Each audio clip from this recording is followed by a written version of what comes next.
আমরা অনেকেই হয়তো 15 থেকে 20,000 টাকা বাজেটে একটি গেমিং স্মার্টফোন খুঁজছি, কিন্তু বাজার অস্থিতিশীল থাকার কারণে এই বাজেটে কোনো ভালো মানের স্মার্টফোন খুঁজে পাওয়া দুষ্কর হয়ে উঠেছে। বর্তমান পরিস্থিতিতে পোকো M5 হতে পারে একটি আদর্শ এন্ট্রি লেভেল গেমিং স্মার্টফোন।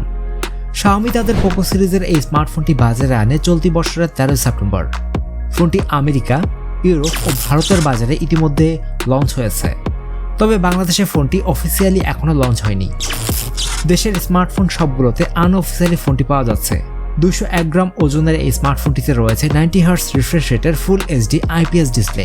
বর্তমান বাজার বিবেচনায় এটি একটি ভালো মানের প্যানেল। ডিসপ্লের প্রোটেকশনে রয়েছে কর্নিং গরিলা গ্লাস 3 এর প্রোটেকশন, যদিও এটি একটি 9 থেকে 10 বছরের পুরাতন প্রোটেক্টর। ফোনটি সম্পূর্ণ প্লাস্টিক বিল্ড। এর পেছনের প্যানেলটাতে ব্যবহার করা হয়েছে লেদার টেক্সচার ডিজাইন, যদিও এটি লেদার নয়, প্লাস্টিকের উপর লেদার ডিজাইন করা হয়েছে। ফোনটির নিচে রয়েছে single loud speaker, USB Type-C port ও মাইক। ফোনটির উপরে আছে 3.5 মিলিমিটার হেডফোন জ্যাক ও আয়ার ব্লাস্টার। ডানে আছে ভলিউম রকার ও side mounted fingerprint plus power button. ফোনটির বামে আছে ডুয়েল সিম ও dedicated micro SD card slot.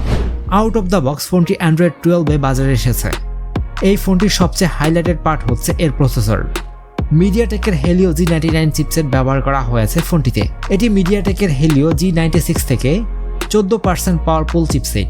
এই চিপটির সবচেয়ে বড় অ্যাডভান্টেজ হলো এটি 6 ন্যানোমিটার। 6 ন্যানোমিটারের চিপ হওয়াতে এটি সুপার পাওয়ার এফিশিয়েন্ট, যার ফলে 5000 mAh ব্যাটারিতে লম্বা ব্যাটারি ব্যাকআপ পাবে এর ব্যবহারকারীরা। ফোনটির সাথে 18 ওয়াটের চার্জার দিচ্ছে Xiaomi।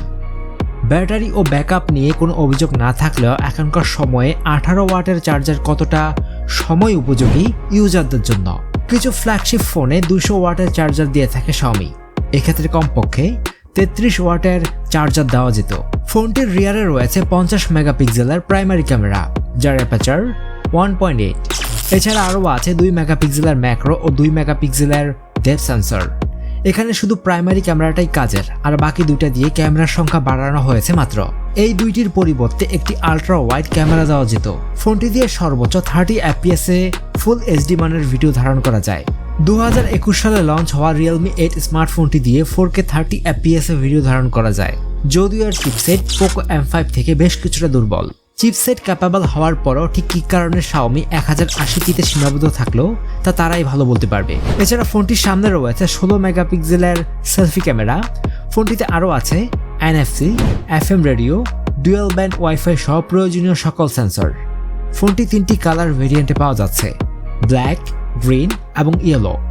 বর্তমানে ফোনটি 3টি স্টোরেজ ভেরিয়েন্টে পাওয়া যাচ্ছে, 464, 4128 ও 6128 GB।